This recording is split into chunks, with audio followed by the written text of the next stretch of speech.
राष्ट्रीय माता तो तमे जाहिर ना करी सको नहीं करता। वारंवार शंकराचार्यों संतो महंतों मांगणीओ छे। समग्र गुजरात तो ब्रह्म समाज तमाम समाजों गाय माता माटेनी राष्ट्र माता माटेनी मांगणी करी रह्या छे। परंतु तमे हजी नहीं करता। परंतु विनंती करवी छे कि जो तमारामां गाय माता प्रत्ये लागणी होय तो हूँ राज्यपालजीने कहूँ छूं कि आ बाबते आप पण खूब रस लईने गायो रोड पर बैठी होय रात्रे बजारना रोडों पर होय केटली गायो एक्सिडेंट में मराई जाए। गायो प्लास्टिक खाई रही है। अपनी माता जो गाय है तो माता प्लास्टिक खाती हो माता रखड़ती हो आવું शासन में बैठेलाओं ने जो खबर ना हो तो आप आओ हूँ तमारी साथे आऊँ। गामड़े गामड़े 50 गायो आज पण रखड़ी रही है भटकी रही है। इस तरह पूछो कि तमे जो बधा गाय पालता हो गायनो निभाव आप सरकार आपती हो तो तमाम रखड़ती गायों ने खेडूतो एमना खेतरे एमना घरे राखवा तैयार है। आप सब निभावो जेम गौशाला में आपो छो एम दरेक खेडूत ने पशुपालक ने रोजना 50 रुपया मुजब आपो तो गुजरातना एक पण गाम एक पण शहर में गाय रखड़शे नहीं। गाय माता बचाववा माटे गाय आधारित खेती घी दूध प्योर मळी रहे एना माटेनी जो तमारामां आ गुजरातनी प्रजाने बचाववानी भावना होय तो तात्कालिक धोरणे गाय राखता पशुपालकों गाय राखता खेडूतोने निभाव माटे पैसा आपो तो आपो गाय बची जशे। સ્થાનિક સ્વરાજની ચૂંટણીમાં ભાજપનો ભવ્ય વિજય થયો અને આ ચૂંટણીમાં ઉત્તર ગુજરાતમાં ગાયનો મુદ્દો ખૂબ જ ચર્ચામાં પણ રહ્યો હતો। હવે આ મુદ્દે ફરી એકવાર કોંગ્રેસના નેતા ઠાકરસિંહ રબારીએ નિવેદન આપ્યું છે। ભાજપનો જે ભવ્ય વિજય થયો છે તેને લઈને ઠાકરસિંહ રબારીએ ભાજપને કહ્યું કે ગાયના નામે તમે વોટ તો લીધા છે તો તેનો નિભાવ માટે કામ પણ કરો। તેમણે મુખ્યમંત્રી અને રાજ્યપાલનું નામ લઈને સોશિયલ મીડિયા પર લાઈવ કરી ગાયોના નિભાવ માટે માંગ કરી હતી। શું માંગ કરી હતી તેમણે સાંભળો। जय श्री कृष्ण। आप सौ फेसबुकना माध्यमथी जोड़ाई रह्या छो। आप सौना वच्चे पशुपालकों किसानों माटेनी वात करवा माटे आपनी वच्चे आव्यो छुं। घणा विस्तारोमां गामड़े गामड़े फरी अने दरेकनी वेदनाओं खेडूतोनी मालधारीओनी पशुपालक जे पशु खेती साथे अने पशुपालन साथे जोड़ायेला छे एवा लोकोनी वेदनाओने ज्यारे सांभळी त्यारे बहु एसीमां बैठेला सचिवों अने मंत्रीओ के मुख्यमंत्रीओने गामडाना प्रवास करीने आयोजनबद्ध कार्यक्रमों ना करवा जोईए कि अमे आ कार्यक्रम करीशुं पण डायरेक्ट जो खेडूतोना घरे जाए तो खेडूतोनी ने पशुपालनना व्यवसाय साथे जोड़ायेला छे एमनी शुं परिस्थिति छे एमनी शुं जरूरियात छे ए वेदनानी साची समजण आवे। घणा ज्यारे लोकशाही पहेला राजाओ हता ए रात्रे बजारमां निकळता कोईने कहेता नहीं ए पछेड़ो ओढीने निकळता एवी प्रथा हती अने प्रजा शुं बोले छे ए वातने जाणता अने प्रजानी शुं पीड़ा छे एने जाणता।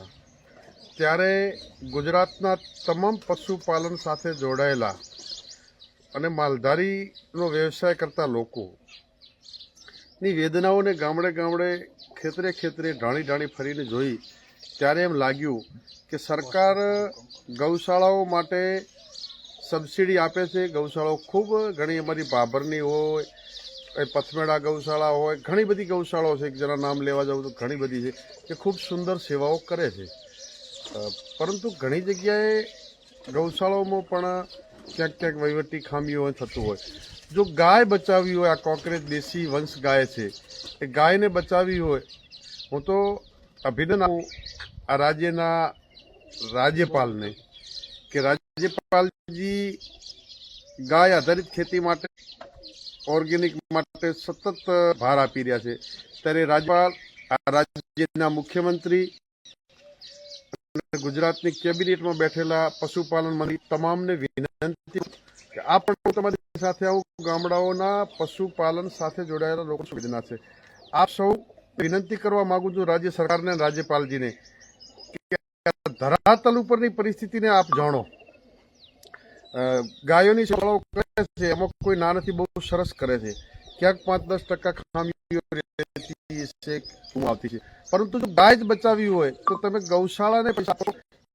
ए रीते जे देशी वंशनी गायो राखे छे ખેડૂત છે ને પોતે ગાય રાખે છે, એ ગાયને દરરોજના 50 રૂપિયા પ્રમાણે ખેડૂતને ગાયની ભાવ માટે જો આ સરકાર મોટું મન રાખી, ગાયના નામે આપે વોટ પણ લીધા છે, ગાય આપણી માતા છે, તમે પણ ગાયને એમ કહો છો માતા છે, સનાતન સંસ્કૃતિ ગાયને માતા તરીકે આપણે સૌ માનીએ છીએ, ગાય પૂજનીય પણ છે, ગાય કોઈ પશુ નથી, ગાય આપણી માતા છે, પ્રાણી નથી, રાષ્ટ્રીય માતા તો તમે જાહેર ના કરી શકો, નથી કરતા વારંવાર શંકરાચાર્યો સંતો મહંતોની માગણીઓ છે, સમગ્ર ગુજરાતનો બ્રહ્મ સમાજ તમામ સમાજો ગાય માતા માટેની રાષ્ટ્ર માતા માટેની માંગણી કરી રહ્યા છે, પરંતુ તમે હજુ એ નથી કરતા, પરંતુ વિનંતી કરવી છે કે જો તમારામાં ગાય માતા પ્રત્યે લાગણી હોય, અને હું રાજ્યપાલજીને કહું છું કે આ બાબતે આપ પણ ખૂબ રસ લઈને, ગાયો રોડ ઉપર બેઠી હોય, રાત્રે બજારના રોડો ઉપર હોય, કેટલી ગાયો એક્સિડન્ટમાં મરાઈ જાય, ગાયો પ્લાસ્ટિક ખાઈ રહી છે, આપણી માતા જો ગાય છે તો એ માતા પ્લાસ્ટિક ખાતી હોય, માતા રખડતી હોય, આવું શાસનમાં બેઠેલાઓને જો ખબર ના હોય તો આપ આવો, હું તમારી સાથે આવું, ગામડે ગામડે 50 ગાયો આજે પણ રખડી રહી છે, ભટકી રહી છે, કારણ કે નથી તો કોઈ એવી યુનિવર્સિટીઓ કે પશુપાલન વિભાગ કે એવા કોઈ વિભાગો કે એનું સંવર્ધન કરીને આ બીજી બ્રિડિંગવાળી ગાયો આવીને ઉત્પાદન શંકર ગાયો આપવા માંડી, જે લોકો શંકર ગાય રાખે છે એનું ઉત્પાદન વધુ છે, આપણી કોકરેજી વંશ દેશી ગાયો, સિહોરી પટ્ટાની ગાયો છે, રાજસ્થાનની ગાયો, આ તમામ ગાયોનું સંવર્ધન કરીને સારી ઓલાદના બુલ લાવીને, સારી ઓલાદના નંદી લાવીને જો ગાયોને સુધારવામાં આવે, દૂધ ઉત્પાદન કરે તો પણ ના રખડે, પરંતુ એ નિયત જ નથી, પશુપાલન વિભાગને કેમ ખબર પડતી નથી, પરંતુ આજે જેટલી ગાયો રખડે છે એ ન રખડવા દેવી હોય, ગાયો પ્રત્યેની જો તમને વેદના સમજાતી હોય તો આપ સૌ ખેડૂતો છે, જે ખેડૂતના ઘરે પશુપાલકના ઘરે ગાય હોય એને રોજના 50 રૂપિયા મુજબ નિભાવણી ખર્ચ ખેડૂતને આપો, તો તમામ ગાયો, તમામ પશુપાલકોને ખેડૂતો પોતાના ઘરે બાંધશે. સરકાર 50 રૂપિયા મુજબ રોજનો ખર્ચો આપતા હોય તો ગૌમૂત્ર હોય, એ ગૌમાંથી બળતા છાણ હોય, ઘી દૂધ હોય, આ ગુજરાતની પ્રજાને કેન્સર જેવા મહામારી જેવા ભયંકર રોગોમાંથી જો ગાય આ લોકોને બચાવવા હોય, ગુજરાતની પ્રજાને જો બચાવવી હોય તો તમામ ઘરે પશુપાલકો ખેડૂતો જોડે ગામડે ગામડે ખેતરે ફરીને પૂછ્યું કે અમારી પરિસ્થિતિ એવી છે કે દૂધ દેશી ગાયોનું સુધારણા નથી, કારણ કે દૂધ ઓછું આપે, લાંબો સમય સુધી વસુકેલી રહે છે, આની સુધારણા નથી થતી. સરકાર જો નિભાવ માટે રોજના 50 રૂપિયા આપે તો કોઈ પણ ગાય નહીં રખડે, એવું પશુપાલકો અને ખેડૂતો વતી હું વિશ્વાસ અપાવું છું કે જે ખેડૂતને તમારા અધિકારીઓ પશુપાલન વિભાગના કે મામલતદાર નીચેની જેની પસંદગી કરો એ ખેડૂતના ઘરે જાય. ખેડૂત તો આ અમારી પ્રથા એની છે કે પોંજરા પોળમાં પણ ગાયો ના મૂકતા, બળદ ગરડો થાય તો પણ ન મૂકતા, એ વારસા અને સંસ્કારો આ વિસ્તારની જનતાના છે. ગાયના નામે જે બીજું ખોટું કરતા હોય ખેડૂતો અને પશુપાલકો ઉપર મને પૂરો ભરોસો છે કે ગાયના નામે કોઈ ખોટો રૂપિયો ના લે. તમે રોજના 50 રૂપિયા મુજબ નિભાવ માટે જો આપશો તો ગાય બચશે, ગાય રખડતી બચશે, અને આપણી માતા રખડતી હોય તો સરકારની જવાબદારી થાય કે તમે જેને માતા કહો છો એના પૂજન રાખો છો. માનનીય રાજ્યપાલશ્રી વારંવાર ગાય માટે કહે છે, રાજ્યપાલશ્રીને પણ કહું છું કે સરકારને આપ કહીને સરકાર દ્વારા જે ખેડૂત પશુપાલક ગાય રાખે છે, ગાયનો નિભાવ કરે છે, એના નિભાવ માટે 50 રૂપિયાઓ. અરે અમારા માલધારી સમાજ આજે પણ 50 ગાયોનો નિભાવ વગડામાં ફરીને ગાય ભૂખી ન મરે, ગામડે ગામડે સમગ્ર ગુજરાતમાં જાય. અમારો રાજસ્થાનનો માલધારી હોય તો કચ્છના ઠેઠ ક્યારી સુધી જાય, પણ એ ગાયોને નિભાવવા માટે પોતે એની સેવા માટે સતત ચરિયાણ માટે જંગલોમાં ફરી રહ્યા છે. 100-200 ગાયો એમાંથી 5-10 ગાયો દવા દેતી હોય, એ કોઈ સ્વાર્થ નથી. એમાંની 100 ગાયમાંથી 90 ગાય ની એમ હોય છે, પરંતુ ગાય અમારી માતા છે ને જેની સેવા કરવા માટે આજે પણ સૌથી ગાયને બચાવી હોય તો માલધારી સમાજે લાખોના ટોળામાં વગડામાં લઈને ગાયોને બચાવવાનું કાર્ય કરી રહ્યા છે. એવા તમામ માલધારીઓને પણ નિભાવ માટે રોજના 50 રૂપિયા મુજબ, અને ખેતી અને પશુપાલન સાથે સંકળાયેલા તમામ સમાજના ખેડૂતો છે, એ ખેડૂતો ગાય રાખવા માંગે છે, ગાય આધારિત ખેતી કરવા માંગે છે.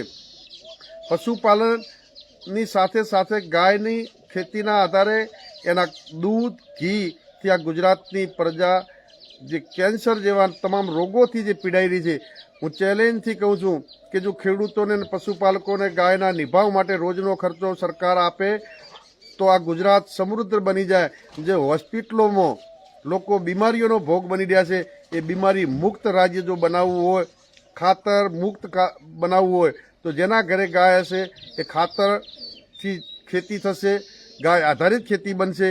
એટલે સરકારને વિનંતી કરું છું કે તમારા હૃદયમાં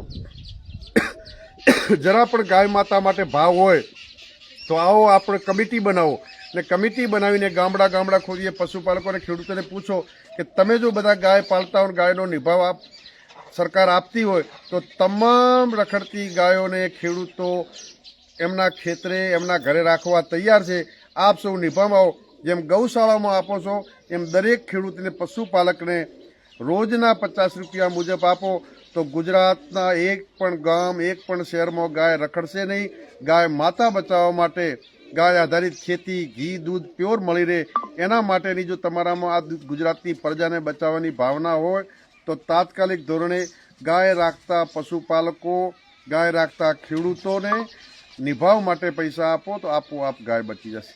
અને વિશેષ આ ગાય માટે આટલું કરોડ સરકારને પણ બીજી વિનંતી કરવા આવ્યો છું. ગીર, બરડા અને આલેના મારા માલધારીઓને વર્ષો પહેલાં મલકાન પંચના રિપોર્ટો થયા, જે તે સમયના સરકારે એસટીના દરજ્જા આપ્યા.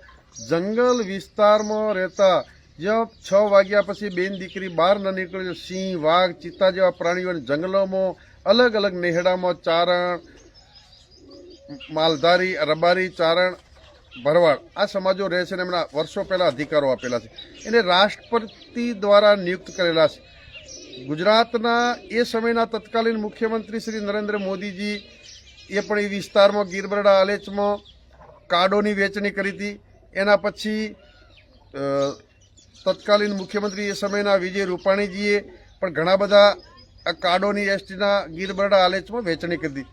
હવે તમે જ્યારે નીકાળવાની વાત કરો તો શું એ વખતના ગુજરાતના મુખ્યમંત્રીએ કાર્ડ વેચ્યા, વિજય રૂપાણી વેચ્યા, નરેન્દ્ર મોદીજી વેચ્યા, તો શું એમણે ખોટા વેચ્યા હતા? એમણે જ કાર્ડ આપ્યા છે.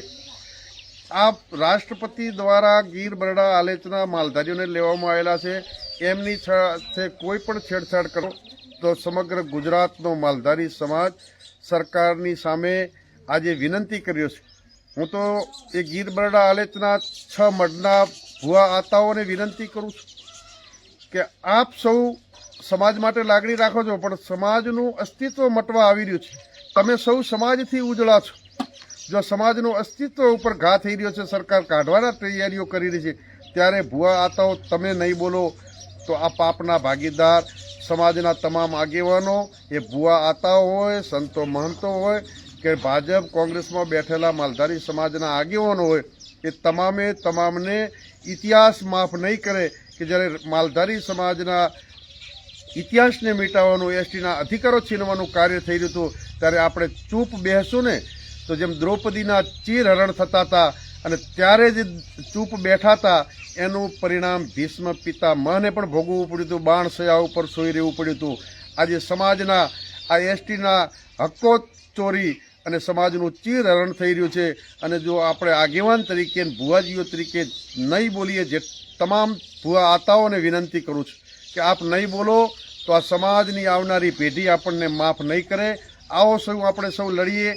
તમે સૌ સરકાર સાથે બેઠેલા છો, ક્યારેય મિટિંગ નથી થઈ, સરકારને વોટ આપવાની વિનંતીઓ કરો છો, તો ભુવા આતાઓને વિનંતી કહો કે સરકારને કહો કે અમારા સૌમાન ઉપર ઘા ના કરો, અમારા સમાજનું અસ્તિત્વ ના મટાડો, ગીર, બરડા, આલેચની સંસ્કૃતિ છે એને મિટાવવાનું કામ ના કરો, એવી આપ સરકારમાં વિનંતી કરો. તમારું સરકારમાં ન સાંભળતા હોય તો સૌ સમાજને અમને કહેજો. સમગ્ર ગુજરાત, રાજસ્થાનનો માલધારી સમાજ એ ગીર, બરડા અને આલેચના માલધારીઓ સાથે છે. હાઈકોર્ટમાં કેસ ચાલુ છે. સુપ્રીમમાં જેવા પણ વિદ્વાન વકીલો રાખવા હોય, ગીર, બરડા, આલેચના માલધારીઓ માટે જ્યાં લડવું પડે એ સમગ્ર ગુજરાતના માલધારી સમાજ જે ફી આપીને રહેવું પડે એના માટે સમગ્ર ગુજરાતમાંથી ફોન આવશે કે ગીર, બરડા, આલેચ માટે જે પણ કરવું પડે, જેવા વકીલો રાખવા પડે, સુપ્રીમ સુધી પણ લડશું. માનનીય રાષ્ટ્રપતિ દ્વારા લીધેલા માલધારી સમાજને કાઢવાનું કોઈ પણ કાવતરું કરશે અને એ વખતે જો આપણે ચૂપ રહેશું તો સમાજ ક્યારેય નહીં માફ કરે. એ લાભો લઈને જે બેઠા છો, સમાજે તમને મોટા કર્યા છે, એટલે સમાજના અસ્તિત્વ મટાડવાની જ્યારે વાત થઈ રહી હોય ત્યારે આવો આપણે સૌ ખુલીને બોલીએ. ચૂંટણી સમયે કીધું હોત તો કહો કે ચૂંટણી છે, હવે ચૂંટણીઓ પતી ગઈ, જેને લોકશાહીના ઢબે જેને જે પરિણામ આપવાના હતા આપી દીધા, પરંતુ આજે ગીર બરડા આલેચના માલધારીઓનો અસ્તિત્વ માટેના પ્રશ્નો છે. તમામ સંસ્થાઓ ત્યાં લડે છે. ભુવાજીઓની પણ લાગણીઓ હશે, પરંતુ એ ભુવા આતાઓને વિનંતી કરું છું કે બહુ મોડું થયા પછી દ્રૌપદીના ચીરહરણ થયા અને પછી યુદ્ધો થયા તો એનો કોઈ મતલબ રહેતો નથી. મહાભારતના યુદ્ધને એ સમયે ન રોકી શક્યા તો યુદ્ધ થયું. આજે સમાજના અસ્તિત્વ માટે સરકારમાં નહીં કહી શકીએ, આ સમાજનું અસ્તિત્વ મટી રહ્યું છે, ત્યારે આપણે નહીં બોલીએ તો મહાભારતના યુદ્ધ જેવું થશે. અને એમાં ચૂપ રહ્યા હતા અને આજે પણ ઇતિહાસ યાદ કરે છે, માફ નહીં કરે. એટલે આજે જ્યારે સમાજના અસ્તિત્વની વાત આવી છે ત્યારે તમામ ભુવા આતાઓ, સંતો, મહંતો અને ગુજરાતનો માલધારી સમાજ ગીર બરડાના આલેચના માલધારીઓ સાથે છે. જે રીતે સરકારને વિનંતી કરવી પડે, કોર્ટોમાં લડવું પડે તો માત્ર ગીર બરડાના આલેચ નહીં, સમગ્ર ગુજરાત, રાજસ્થાનનો માલધારી સમાજ તમને જે ફી આપવી પડે, ફંડ આપવા પડે, એના માટે સમાજ તૈયાર છે. પરંતુ સમાજના અસ્તિત્વને મિટાડવાનો કોઈ કરશે તો એમને પણ મિટાડતા આ સમાજ ક્યારેય વાર કરવાનો નથી. એટલે સમાજના અસ્તિત્વની જ્યારે વાત આવી હોય ત્યારે કોઈએ બાંધછોડ ન કરવી પડે. વિશેષ એ 6 મઠના ભુવા આતાઓને કહું છું કે સમાજ તમને ભગવાન બરોબર માને છે. આ માલધારી સમાજ એવો છે કે અભણ માલધારી એ ભણલ બરાબર, ભણલ માલધારી એ ભગવાન બરોબર છે. અને તમને ભગવાન જેવા ભુવા આતાઓને માન્યા છે. અને આજે જો તમે નહીં બોલો તો આવનારી પેઢી આપણને સૌને આગેવાનોની અમારી પણ જવાબદારી થાય છે. એ ભાજપમાં બેઠા હોય, કોંગ્રેસમાં બેઠા હોય કે ભુવા આતા હોય, સંતો મહંત હોય. જો આપણે આ વખતે આપણા અસ્તિત્વ વખતે જો ચૂપ રહેશું તો તમને ક્યારેય આ સમાજ માફ કરવાનો નથી. ઇતિહાસમાં કલંકિત આપણે સૌ બદનામ આગેવાન તરીકે આપણે સૌ થશું. એમાં ભુવા આતા હોય કે આગેવાનો, આવનારી પેઢી માફ નહીં કરે. એટલે ગીર બરડા આલેચ માટે આવો સૌ આપણે મળી સરકારને વિનંતી કરીએ, જે રીતે કહેવું પડે કરીએ. દિલ્હી હોય કે ગુજરાત હોય, આ રાષ્ટ્રપતિએ આપેલા અધિકારો છે, કોઈ સરકારે આપેલા નથી. અને જે તે સમય વખતની સરકારોએ ખૂબ સર્વે મંથનો કર્યા પછી હકો આપ્યા હોય. આ હકો છીનવવાનું કામ કોઈએ ન કરવું જોઈએ. ગીર બરડાને આલેચનો માલધારી એકલો નથી, સમગ્ર દેશનો માલધારી એમની સાથે છે. એટલે એમના હકો છીનવવાનું કોઈ કાર્ય કરશે તો ઇતિહાસ કદાપી માફ નહીં કરે. અને જે પ્રકારની લડાઈ લડવી પડે એ અમે ગાંધી ચિંધ્યા માર્ગે લડવા તૈયાર છીએ, કાયદાકીય રીતે લડવા તૈયાર છે. પરંતુ સત્તાના શાસનમાં બેઠેલા કુંભકર્ણની નિંદ્રામાંથી નહીં જાગો અને અસ્તિત્વ મિટાડવા માટે કરશો તો પછી લડાઈ રોડ ઉપર દિલ્હીની સલ્તનને હલાવવી પડે કે ગુજરાતની ગાદી ઉપરથી કોઈને ખહેડવા પડે તો સમગ્ર સર્વ સમાજો અમારી સાથે આવી અને જે પ્રકારે લડવું પડે એ લડાઈ કરશું. એટલે ગુજરાતના મુખ્યમંત્રી શ્રી હોય, એ કેબિનેટ હોય, એવો કોઈ ઠરાવ ના કરે અને દિલ્હી ના મૂકતા કે આમના આ હકોમાંથી છીનવી લો, આવી ભૂલ ભરેલી કામગીરી ના કરતા. અને રાજ્યપાલ શ્રી અને મુખ્યમંત્રીશ્રીને કહું છું, આ ગુજરાતના તમામ ખેડૂતો વતી, પશુપાલકો વતી, જેટલા પશુપાલક છે અને જેટલા ખેડૂતો પોતે ગાય પાળે છે એમને તમે નિભાવ માટે 50 રૂપિયા આપો તો ગુજરાતમાં તમામ જે ગાય માતાઓ છે એમના તમને આશીર્વાદ મળશે. તમને એક જૂનો ઇતિહાસ યાદ કરાવું. દિલ્હીમાં અકબર બાદશાહનું રાજ હતું અને એમણે બારે ટકોરો બાંધી રાખ્યો હતો, જે લોકો મળવા ના આવે એની વચ્ચેના જે એમના માણસો રાખેલા હતા એ ગરીબોને ન મળવા દેતા. તો ત્યાં ટકોરો આવીને વગાડે, બાદશાહ કહેતા કોણ વગાડે એને બોલાવો. ત્યારે એક દિવસ વારંવાર વાગતો હતો ત્યારે એમના ખજાનચીને મૂક્યો તો કે તો ગાય વગાડે છે. ફરી મૂક્યો કે ગાય વગાડે તો કંઈક તો કારણ છે, કેમ ગાય વારંવાર સેંગડું ભરાવીને ટકોરો વગાડે છે. ત્યારે એક કવિ બોલાવીને પૂછ્યું કે આ ગાય વારંવાર કેમ વગાડે. ત્યારે કવિએ કીધું કે બાદશાહ, આ ગાય માતા એવું કહી રહી છે કે હું હિન્દુને દૂધ મીઠું આપું છું અને મુસ્લિમને દૂધ મીઠું આપું છું, છતાંય મારી કટલે આમ કેમ કરો છો. ત્યારે બાદશાહે હુકમ કર્યો તો જ્યાં સુધી મારું રાજ છે ત્યાં સુધી ગાયને કોઈ કાપી નહીં શકે. આવા એ સમયના રાજા મહારાજા કે મુસ્લિમ રાજાઓ પણ હતા.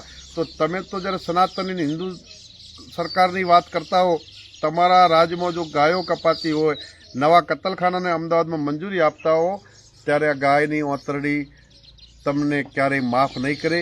હજુ સુધરીને પાછા વળો અને આ ગાય માતા માટે, જે ગાયને પાળે છે એમના માટે આપ સૌ સબસિડી આપી અને ગાયનું નિભાવ થાય એના માટે મદદ કરો. ગીર બરડા આલેચના કોઈના વાંતરડી ના કકળાવશો એ વિનંતી સાથે સરકાર, રાજ્યપાલ અને રાષ્ટ્રપતિ સુધી જ્યાં ગીર બરડા હાલત માટે લડવું પડે ત્યાં લડશું. ગાય માતાને રાષ્ટ્રમાતા જાહેર કરો અને ન કરી શકતા હો તમે કોઈની મજબૂરીમાં તો ગાય માતા માટે રોજના 50 રૂપિયા જે ખેડૂત કે પશુપાલક ગાય માતા રાખે છે એમને નિભાવ માટે આપો. તો ગામડામાં ગલીઓમાં રખડતી ગાય માતા, આપણી જેને માતા કહો છો, એ રખડતી બંધ થઈ જશે અને તમામ ખેડૂતો ગાય માતાને ઘરે ઘરે બાંધશે. એટલે આપ તાત્કાલિક નિર્ણય લઈને ગાય માતાના નિભાવ માટેના દરેક પશુપાલકો, ખેડૂતોને એના ઘરે જેને ગાય છે ઠાકરસિંહ રબારીના આ નિવેદનને લઈને આપના વિચાર અમને કોમેન્ટ બોક્સમાં જણાવો અને અમારી ચેનલને લાઇક, શેર અને સબસ્ક્રાઇબ કરવાનું ભૂલશો નહીં.